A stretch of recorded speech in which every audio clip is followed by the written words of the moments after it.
With the Experian Q2 Automotive Report and the Manahiem Report fresh off the press, I wanted to take a moment and examine the used car bubble once again. New data from two of the world's largest reporting companies is suggesting the impossible is set to happen in the auto markets, and over the next few months we will see developments that have never happened before in car market history. But before we dive into these new reports, we have to talk prices. All over social media and YouTube, you have various experts predicting that used car prices are set to collapse. After all, this is the first time in history where a pre-owned vehicle has become an appreciating asset. For dealerships, this fact has completely changed the game. Throughout 2021, the normal way of doing business went out of the window. Because car prices were appreciating as time went on, dealerships were actually incentivized to keep prices high and push them to the limit. Why get rid of your inventory if it only gets more and more valuable as it sits in your lot? This fact, among many others, generated a lot of greed in the markets, with leverage pushed beyond reasonable risk. People were willingly paying tens of thousands of dollars over the sticker price. This tweet by Car Dealership Guy captures the mayhem near the top. At the start of 2021, this Toyota RAV4 could be bought brand new for $38,000. A couple of months later, in late 2021, it sold for $63,000. Pure insanity, a premium of $25,000 for a used car. The market was broken and greed had completely taken over. Nothing captures this insane market more than the Manahiem Used Car Index, which is essentially the gold standard of tracking wholesale prices in the US market.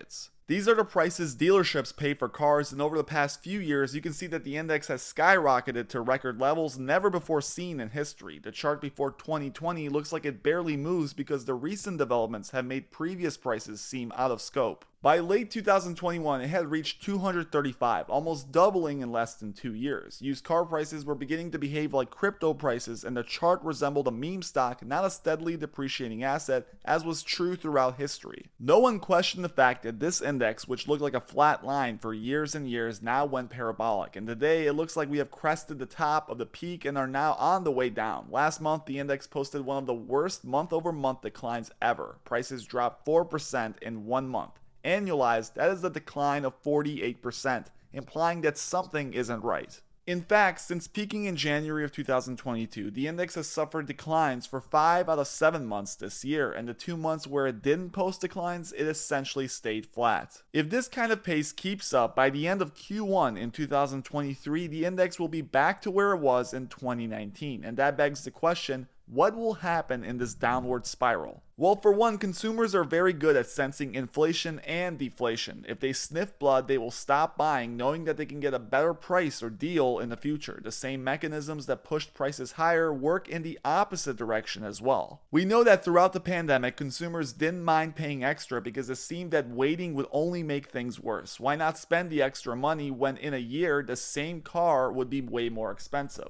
Now that the opposite is true, we're seeing people wait, and when that happens, dealerships dump inventory, fueling this cycle. This explains the severe volatility we are seeing. Just in the last 6 months, we have seen month-over-month price changes that are historic, and my guess is that we'll continue to see these shifts throughout the rest of the year. To show you what I mean, here's an example. Let's pick a steady year like 2016 where things were all normal. At the time, a normal change per month was less than 1/10 of 1%. This means that things barely moved on a 30-day basis. Prices were extremely steady, rarely going up or down. The worst change that year was a negative 1.6% reduction in prices from January to February. This year, the story couldn't be any more different. The average change is 1.5%, and the volatility is 5 times worse than 2016. We had a month where we declined 5%, and this most recent one where we lost 4% month over month. To put that into a perspective that you can fully appreciate, think about this. A car that cost $40,000 sitting on a lot for 2 weeks this past month would have lost around $800 in theoretical value. This means if things were to continue to go the way they've been going this past month, every 30 days you wait, the car you are hoping to buy will decline by thousands of dollars if it's priced above $30,000. And when people start to realize these things, it will set into motion a doom loop where dealerships begin to panic and flood the market, and banks begin to cut back on loans, which they have already started to do. All of these factors will further damage prices, speeding up the decline until an equilibrium is reached. We are already spotting trouble in the markets via the Experian Report. Delinquencies are on the rise. Although they have not reached 2019 levels, this gradual shift is indicative of a larger problem. Loan balances continue to rise despite these changes, and the average subprime borrower now has a car loan rate that is somewhere between 16 to 20%